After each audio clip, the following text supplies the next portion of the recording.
Welcome to the Nerd Party. Maximum warp. Punch it. Punch it. Punch it, Bishop! Punch it. Punch that shit! Let's punch it.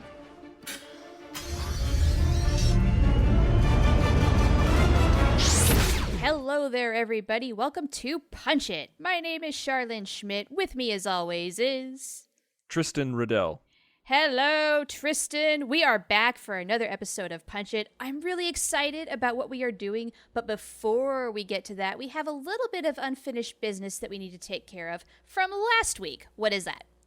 That's right. What it is because we did a sequel to Tron Legacy, because sadly a sequel to Tron Legacy is never going to get made, but there might be a reboot, and we thought that was a bit sad, so we revitalized the franchise in our own little corner of nerdom here on Punch It. And so what we like to do, and what we've done most of the time, is that whenever we create a new story from scratch, we like to say, hey, listeners, you go ahead and name it. And we got a few entries, and our favorite one was from Andrew Swearingen, a friend of the show. Yes. He's written us before, and he's a good guy. And he said what would be great from all the themes that we talked about, especially with merging Tron and him kind of floating around and being all godlike. He said that Tron: Ascension would make a great title, and we agree with you, Andrew. Thank you so much for submitting the title. That is the title of our Tron Legacy sequel. You heard it here first, folks. Tron Ascension. Yes, love it. You showed me that right after that came in as a submission, and I said, yep, that's going to be the one. Love it, love it, love it. So thank you to all who submitted. Thank you to all who wrote in. We can't take everything, but Tron Ascension was by far our favorite, so we thank you so much, guys. And please, if you want to let us know what you thought of the previous episode, or even if you have an idea for what you want us to talk about, we love show suggestions. And so please go to thenerdparty.com/contact, select Punch It from the drop-down menu, and from there you can fill out a form, and it'll send us an email right away. And if we like your topic, we'll talk about it on the air. And while you're at thenerdparty.com, you can check out all of our back episodes, as well as all of our other shows on the network. We got Star Wars shows, Star Trek shows, a Harry Potter show, and everything in between. And also, while you're doing all these great things and checking out all of our great episodes, if you like our stuff, we ask you very kindly to go to iTunes and give us a review. If you give us a 5-star review, we'll mention you on the show, and you can give us any review that you deem worthy for us. But if you give us 5 stars, we'll talk about you on the show. It's a great way to talk to us. It's a great way to show your support and your love for what we're doing, and it helps us in the iTunes rankings and helps us get more listeners. Yes, and we love to know how we're doing. We love that feedback. Absolutely. That helps us out a great deal. I mean, it takes maybe 5 minutes of your time, but it helps us out a lot. So please, please, please, if you haven't written a review yet, please go in and do that. Also, if you are not in the U.S., let us know if you wrote a review in a non-U.S. iTunes store, because we don't go in and check those all the time. So if you do that, just give us a shout out through any of the forms of contact that Tristan mentioned earlier. We'll go in there, we'll check it out, and then we will acknowledge you. And you can let us know on Facebook.com/thenerdparty or on Twitter @joinnerdparty, or you can find us personally. My handle is @theinsanerobin. And you can find me at @ohtheprofanity. Now, all that business taken care of for the day, we get to go on to today's topic, and you mentioned Star Trek. Well, guess what we're doing? We're going to go revisit something that we did a lot on To the Journey. We're going to rewrite an episode of Star Trek. I love doing this. I do too. This is something that we haven't done for a while, where we've done some new Star Trek stories on the fly. We've created new television, new shows, created a movie, even a novella or something like that, but we haven't really taken an episode, a pre-existing episode, and rewritten it. And what we're doing today is we're rewriting the first episode of the Next Generation Encounter at Farpoint as if it was going to be made today in 2017, which is quite the feat. Yes, we are going to redo this as if it has to conform to 2017 sensibilities, and coming right off of just watching Encounter at Farpoint right before we hit the record button, I gotta say, we have our work cut out for us. This is something that not a lot of Trekkies or Trekkers or whatever like to talk about, but the first episode of Encounter at Farpoint is horrible. It is so bad. Yeah, I mean, okay, wait. We got to take a step back. We have to consider the context where in 1987, 30 years ago now, this was brand new Star Trek, and in the same way that we are getting all hyped up for Star Trek Discovery, people in that day were, well, actually doing a lot of the same things that are happening right now. There were a lot of people that were super excited, and then there were the people who were, oh, it's not Captain Kirk, it's not going to be any good, meh, meh, meh, meh, meh, meh, meh, meh. But I do think, especially looking back now, when you've gone through the 7 years of the Next Generation and then some in the Trek universe, man, you know what? Star Trek really has come a long way from this point. It really, really has. And Next Generation it's beloved by me. I love this show. I was raised on this show. It was being developed when I was born, almost as if God was saying, "Here you go, Tristan. This is gonna entertain you for years to come." And I love the Next Generation. I love Riker. I love Picard. I love Data. I love Geordi. I love Troy. I love all of them. All of them. Every single character on the Next Generation, I love fully. There's not a single main character that annoys me. And I have a situation. You know my wife, and you know that she is not a Star Trek fan. Right. But every once in a while, she'll be nice to me, and she'll say, "Hey, let's watch some Next Generation," because that's the one she can kind of stand. Like, she knows she likes Next Generation. It's one of those shows that even if you're not a sci-fi fan or Star Trek fan, it's a good show. It's lightning in a bottle. It's much more accessible, I would say. And you know what? I think a lot of that has to do with its episodic format. Yes, and I think it's just well crafted. It's well acted, and it's well told stories. But one time she said, she's like, "Well, how about we do this for real? Like, don't just pick a random episode. Like, get me into it. Like, let's start strong." And I was like, "Well, I'm hardcore. You're hardcore. Let's start at the beginning." Never do this. Never do this with the Next Generation. No. I believe you might have told this story before, or was it Did another I? show? Oh. Maybe. But I think, yeah, you said the general reaction when you told people on the internet about this was, "Oh, Tristan, why did you do that?" It's so true, yeah. And I have to agree. Why did you subject her to this? Oh, Tristan. I have no idea. She's a saint, and it's a good thing you're still married. I got to tell you that much.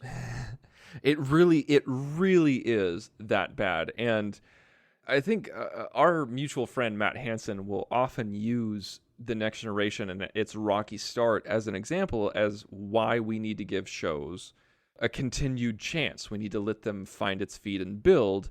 And my counter argument is always, well, that was back in the day when we had 5 channels and 3 things in prime time. And so we really didn't have that much choice. Now there is no excuse to be boring because we have almost limitless choices on what we could be watching on streaming, on air, on DVR, on whatever. Right. You can find just about anything you want to watch and have it at your fingertips in an instant. And so if Encounter at Farpoint came out today, that show wouldn't even be picked up. It would not even be picked up. They would not have shot that pilot in 2017. And so I'm glad you brought this whole thing up because the sensibilities of 2017 dictate that this show is going to have to go very differently if it's being produced now. Yes, and I feel like with what we're about to do, we have to keep a few things in mind. Like, we got to have some rules here. So Yes. If this is going to be made, it still has to be the opener for the Next Generation, and we got to keep all the same characters. We do. And I feel like because of all good things, we have to keep the Q storyline. Oh, I have absolutely no opposition to that, as you'll eventually find out. Now, one thing that I do want to establish is, in rewriting the story, this is a pilot, do we have to assume that the rest of the Next Generation is going to go on as if it did continue airing as it did? Like, meaning, can we change characterizations of characters? How much do you want to change the story? I think we need to have some guidelines there. See, that's the thing. We're not rebooting the show. We're rewriting the opening episode. That's what I'm getting at, is I want to make that distinction where I think certain things have to stay in place. The characters still have to be the characters. We still have to work within some amount of framework of the story that we got, but make it better. That's what our rewrites are. We're still going to have the Galaxy-class starship. Picard is still going to be French and sound English. He's, Yes. Riker's going to be we're the not going to XO. change these things. We should not, Yeah. and why would we? That's not the point of this. Yeah, Next Generation is a fantastic show. It doesn't need to be rebooted, but the first episode totally needs a rewrite. And for those of you who are saying, hey, it was 30 years ago, it was judged by a different time, I call that BS because there's plenty shows out there that were 30 years ago or more, and they still hold up. They're still a good show starter. I agree. Next Generation, unfortunately, did have a rocky start. And with Encounter at Farpoint, I feel like it didn't need to be 2 hours long. It is just way too slow. It really is. And this was a little of the history is that I think they had the Farpoint story first. But then apparently that wasn't... I'm a little shaky on my history, and I'm sure there's tons of Star Trek fans listening who are just screaming. But they had the Farpoint script, and they're like, here we go, here's the episode. And then the network or whomever... Actually, it wasn't even network, it was Paramount. They said, you need it to be a double episode. It needs to be 2 hours. So instead of expanding the Farpoint story, they basically wrote another episode and then combined it, and that's the Q episode. So they had a Okay. Q episode, they had a Farpoint episode, and they just combined them, and then that was the opener. So that's why when you watch it, it feels like you're watching two separate episodes, because you kind of are. Well, yeah, you are. And I got the impression that this story was just kind of all over the place, which if you're gonna have several different threads going at once, that's great, but you need to tie them all together, and it sort of did, but I was just kind of left with a little bit of a bitter taste in my mouth, like, really? Now, I wasn't sure which order the stories were in, whether it was the Farpoint story that was there first or if it was the Q story that was there first. My opinion is that the Q story is way, way more interesting. Yeah, because I think that's a little hindsight, because we know who Q is now, and we've spent so much time with Q, and we love Q, and we know how the show ends. I'm not saying that you're not right. I'm just saying that I think we're heavily influenced by all this foreknowledge. I will acknowledge there is some truth to that, but there is way more possibility and promise with the Q story. I mean, we don't even know really that he's an omnipotent being in Encounter at Farpoint. We just know that he's a really powerful alien who can screw with you however he wants. Yeah. And he's putting humanity on trial. Now, one weird thing that came up in my brain as I was watching was, why now, Q? Why is humanity on trial now? Maybe there is something we can put into our story that clarifies this or becomes a little more distinct. Because it's just sort of out of the blue. I mean, of all the centuries of atrocities that humans committed, Q's going to show up now and say, you know what, you guys deserve to just go back to your planet and stay there. Really? I think it was just because they reached a certain point in the galaxy where they went further than no one has ever gone before, or they were about to, or something like that. It was a little ambiguous, but we can bulk that up. I think that's a great idea. I love that idea.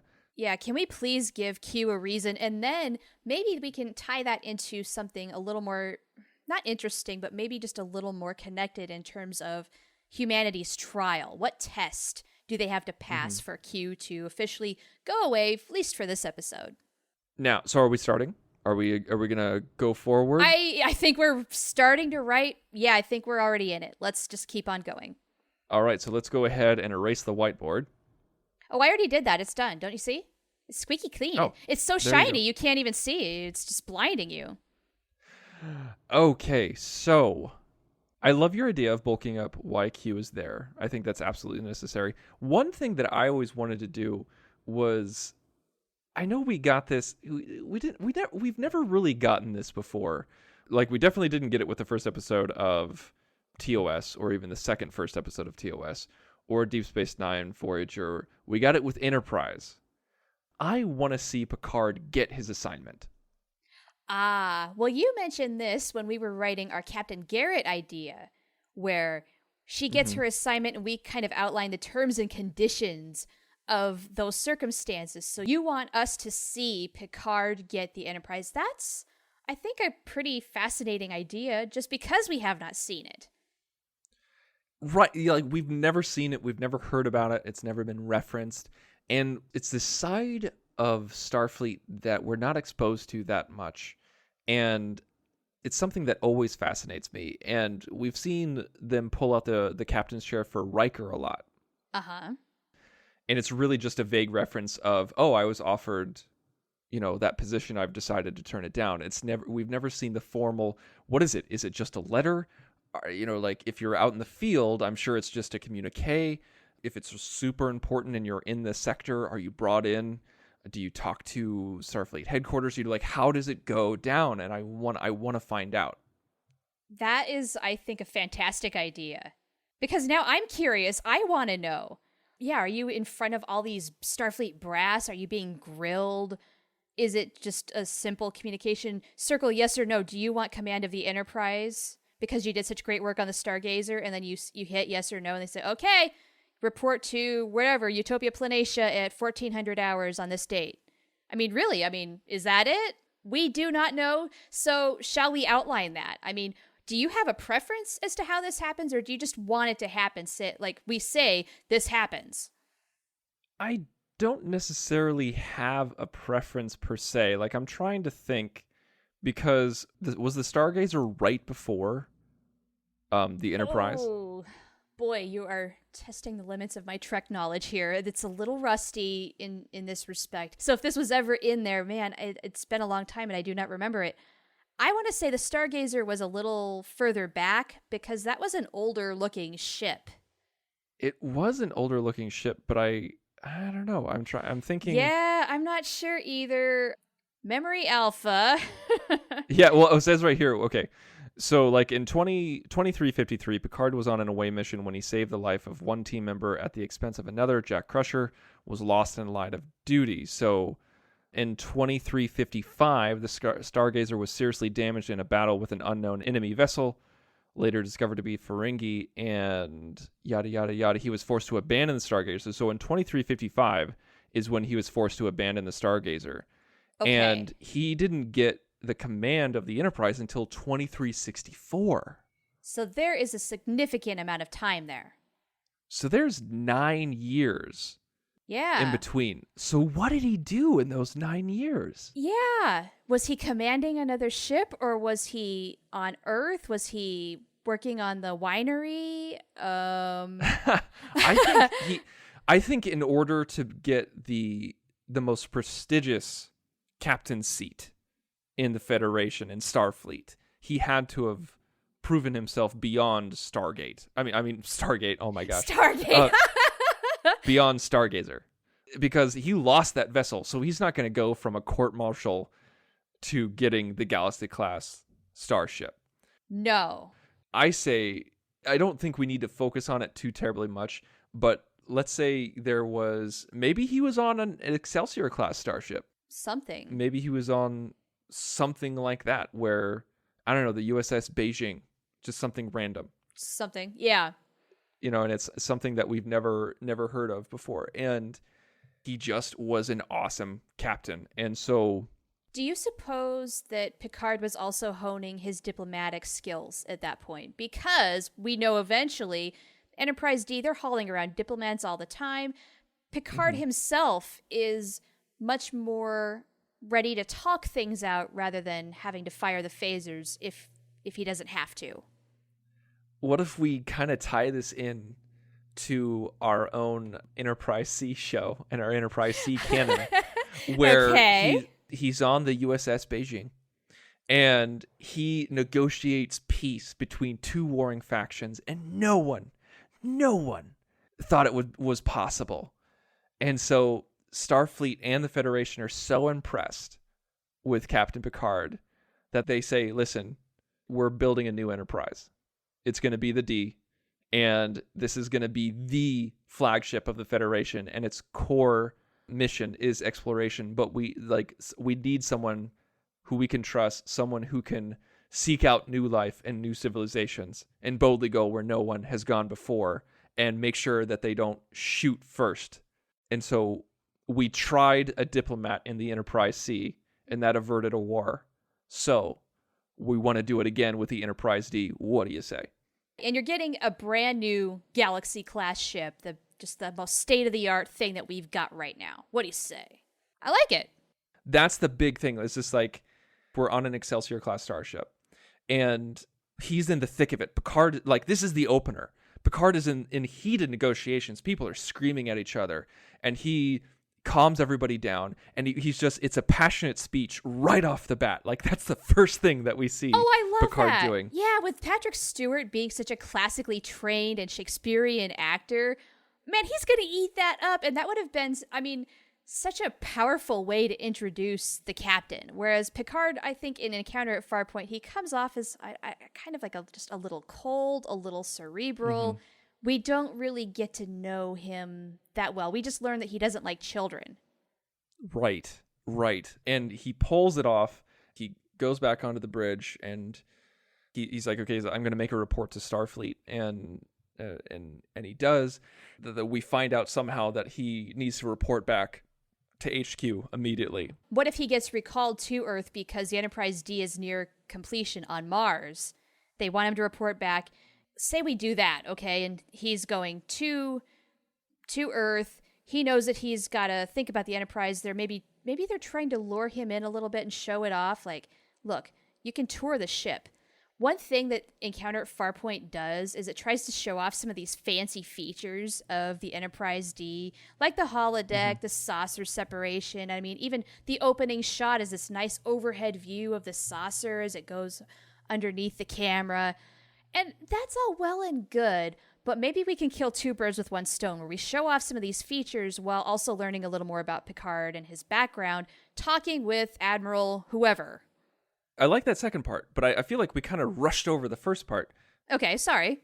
I kind of want him to be recalled, and he knows, like, he's been itching to get a new ship. He's been itching to transfer. He wants a new challenge. He wants a new mission. And as much as he likes the Beijing, he wants to explore further. He wants to go farther, not just chart whatever area they're in. Maybe he's sick of arguing with, other diplomats, and maybe he's itching to explore a little more. Is that kind of what you're going for? Well, I don't think we need to say he's sick of diplomats, because that's part of the reason why they're bringing him on. True. But let's say that he is getting a transfer, but he doesn't know what. Okay, and you can even throw in the little mystery element of, he's being recalled, but we don't know why yet. Is he in trouble after these screaming negotiations or something? Did he do something wrong?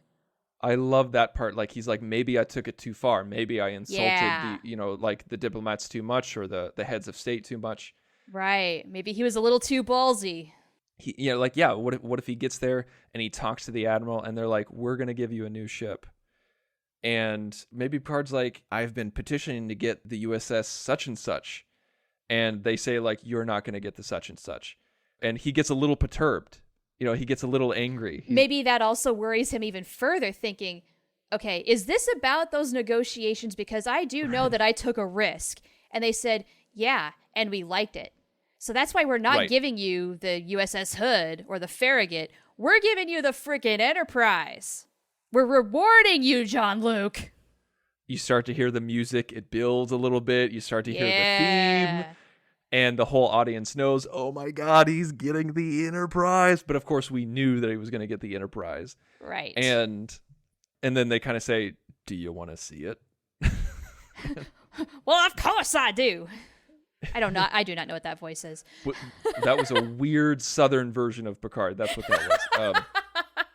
It's some really random, weird, distant cousin in Louisiana. He's helping run Cisco's. I feel like this is where we kind of flash forward in time, where we need to move more. We need to move forward. So maybe the Admiral says, do you want to see it? And Picard says, absolutely. And then we flash forward, and he's giving a tour to somebody else, or he's showing somebody else around. Okay. On the Enterprise. Question. On Encounter at Farpoint, we see the crew kind of split up.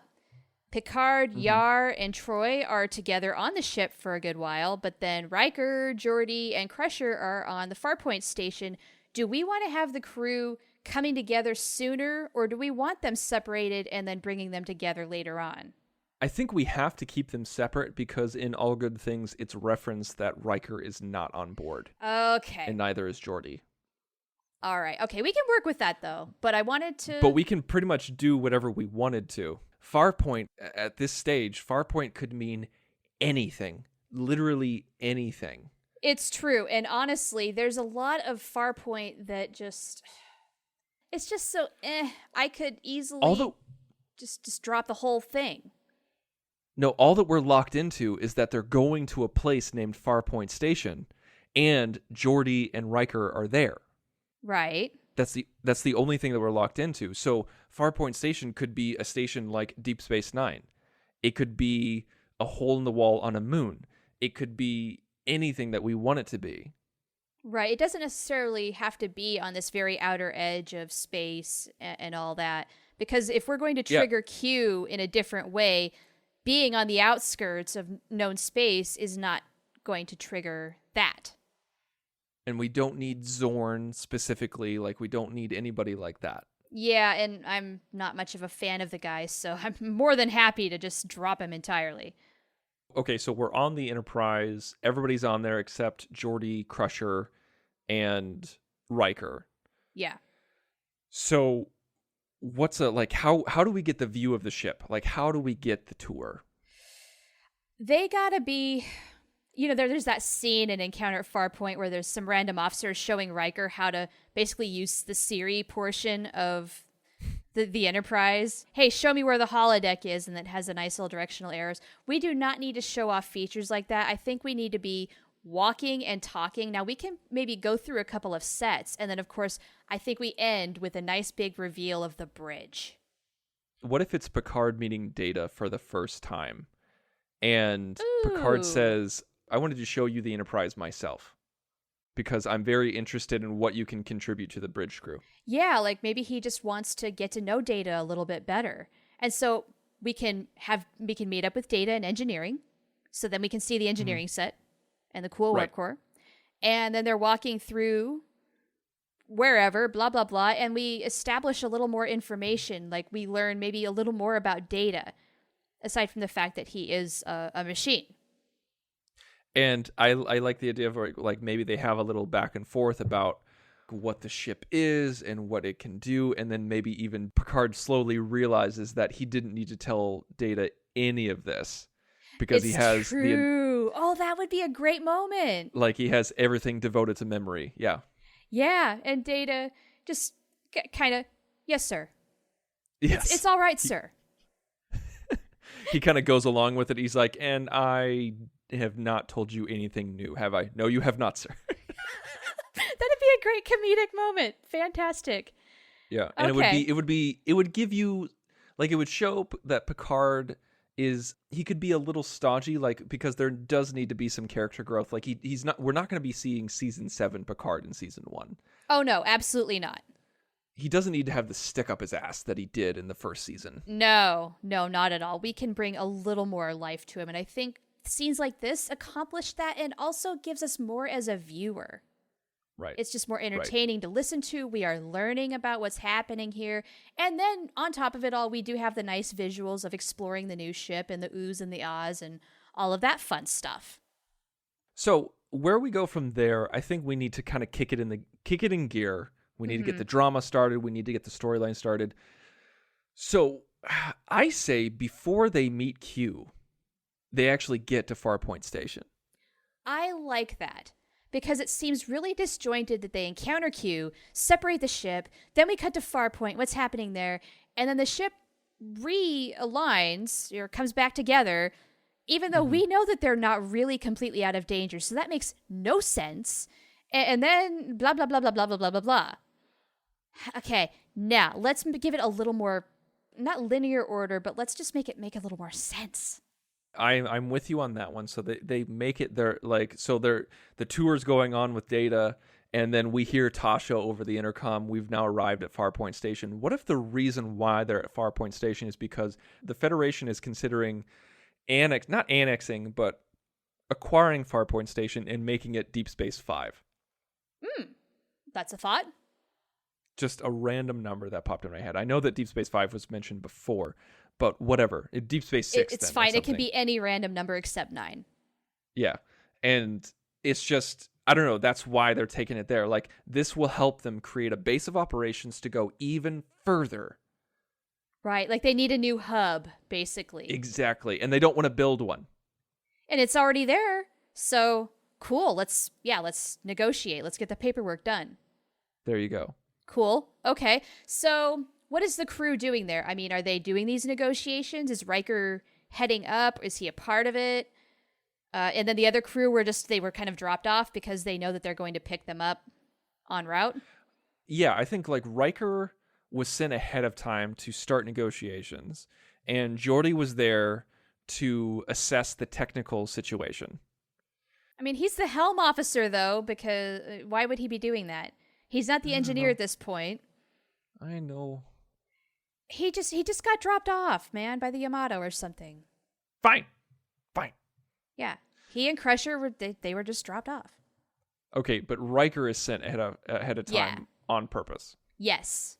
To start negotiations. Yeah, okay. but that brings the reason to bring everybody else over there. I want a little character building. I want a little mischief for some reason. This just popped in my head. Okay, what you got? I want Geordi, Crusher, and Riker to get into a situation. I want the three of them to bond right away over something. Okay, I'm on board with that. But I don't know what. Like, I don't want it to be stupid where they get in trouble or something like that. Or what if... no falling into the bushes or anything. like, what if Geordi gets in trouble and Riker and Crusher have to bail him out? Okay. Is it something that's just, like, really minor and maybe just a little bit embarrassing? Like, I don't know. I love how 80s Encounter at Farpoint is because they're at the mall on Farpoint Station. So, like, is there some weird sort of shopping incident where, since he's a Starfleet officer, you know, they only take certain amounts, like certain kinds of currency, and he's just, we'll charge it to my account. And they're like, we can't do that. We need payment now. I don't know. Something stupid like that? No, what if he's detained because they think his visor is a surveillance device? I mean, that makes a little more sense.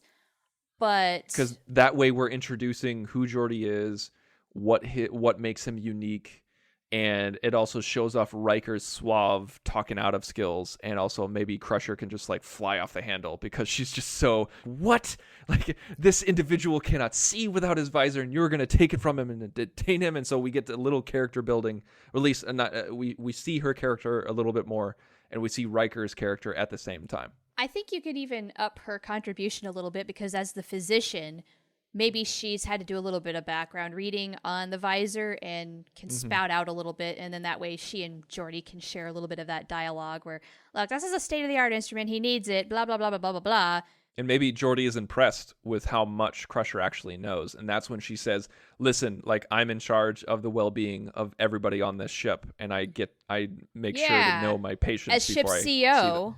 I'm in charge of this. I like that. It gives her a little more to do than just have her son tag around and then, you know, he persuades her to let her go up into the turbolift and see the bridge. Oh boy. Yeah, we find out right off the bat that she's good at her job. And we find out right off the bat that Riker is handsome and suave and a smooth talker. I like it. That's much better than what we saw. I think so. And meanwhile, Wesley can just be hanging out in the background for the time being. Doesn't even matter. Does not even matter. We can deal with Wesley later. I mean, I love Will Wheaton, but Wesley just, especially these early episodes where they didn't really know what to do with him, it is tough. It is. Okay, so from here then, we've had the bonding moment. Are they officially on the ship now? I think once they get out, they hear that the ship is there, and that's when they go, okay, we got to pay our respects to the captain, and they beam up. Yeah. Oh, also, negotiations successful, I'm going to guess? Ongoing. Ongoing. Okay. In progress. Because I like it. we need Picard to seal the deal. Oh. Okay. Riker is the one who opened the door, but Picard needs to be the one to walk through the door. Or maybe he's the one who gets to sign off on it, maybe. Like Riker, maybe this is Picard's test of Riker, is seeing how well Riker handles the situation, and then upon success, Picard signs off on Riker's negotiations. That would be better than saying, you're going to bring the ship together manually. What a waste of time. I am sorry. They padded this thing so hardcore, and granted, the special effects are very nice. But it's sort of like in the motion picture with the flyby of the Enterprise, you can only stomach so much and say, yeah, that's awesome. Yeah, guys, you're killing me. So Q needs to come around. So what makes this station special? Yes. I want to say something where it's not like an alien life form like in the original, but what if it gets its power from a nearby quasar? A quasar? Oh, we're talking like way far out reaches. I mean, are there even any quasars in the Milky Way galaxy, though?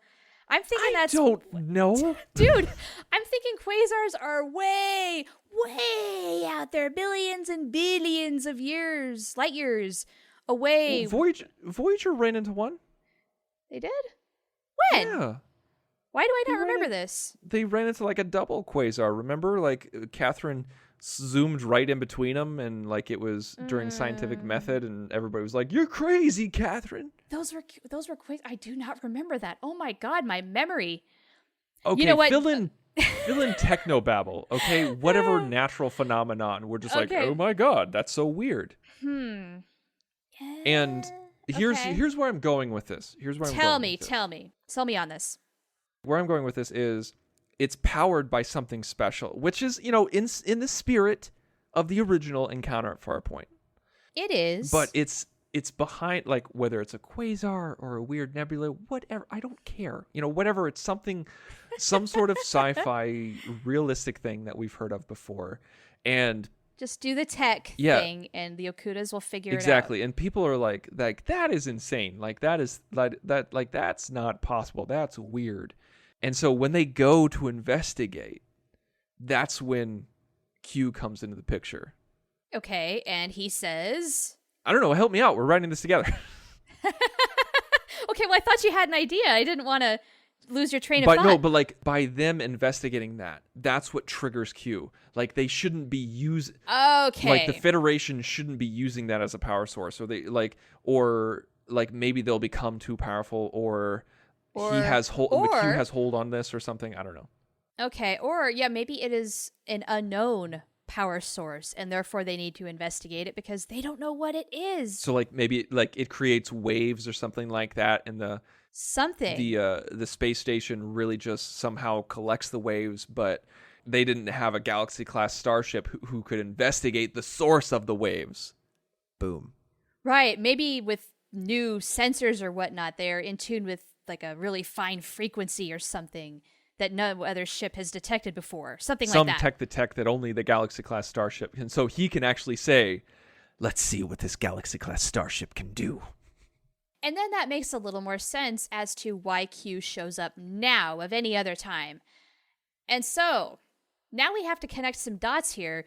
Why is this going to be the point where humanity is on trial?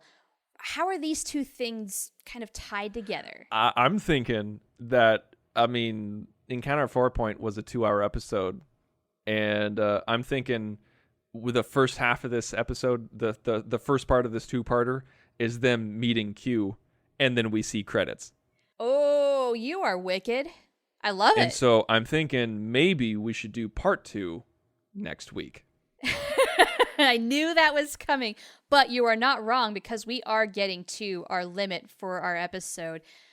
I want to make one little modification, though, before we roll credits. And we can't just meet Q.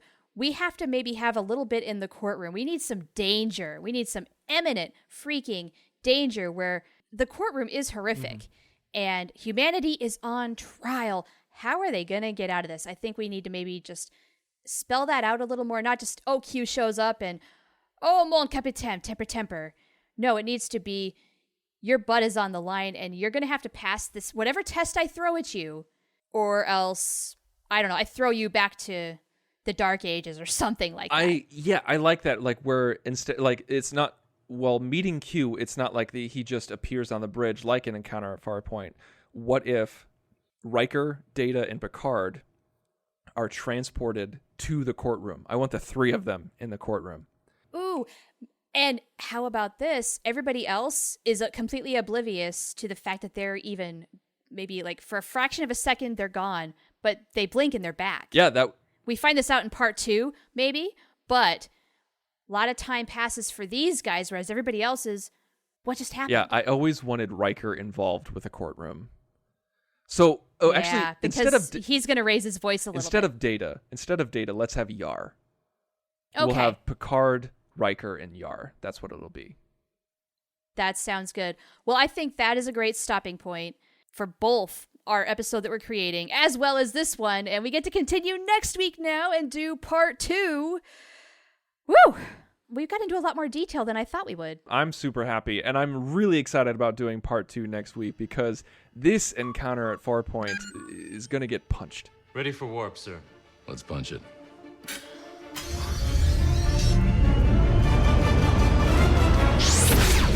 Join the revolution. Join the Nerd Party.